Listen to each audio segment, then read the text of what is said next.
I have had about enough of being cooped up in a sick room. I fed Wolfie breakfast, left a snack tray for him, and headed out to the dog beach with Whiz. Whiz has been pretty tired of being cooped up too. I can't take him to the regular dog park because we still haven't figured out what's wrong with him.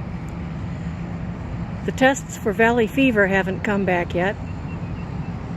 All I want to know is what it is, then we can address it. There used to be benches here. There no longer are. And there doesn't seem to be any other dogs here, which is good because they weren't able, his rabies shots are still good, but they weren't able to give him anything else because not knowing what it was, the vet didn't want Wizzy's, his immune system strained anymore. So we're here and I'm going to let him romp around. I'll probably get my rear end wet sitting on the beach since the benches are gone. It's sunny, it's nice, it's pretty. I can already feel my spirits lift.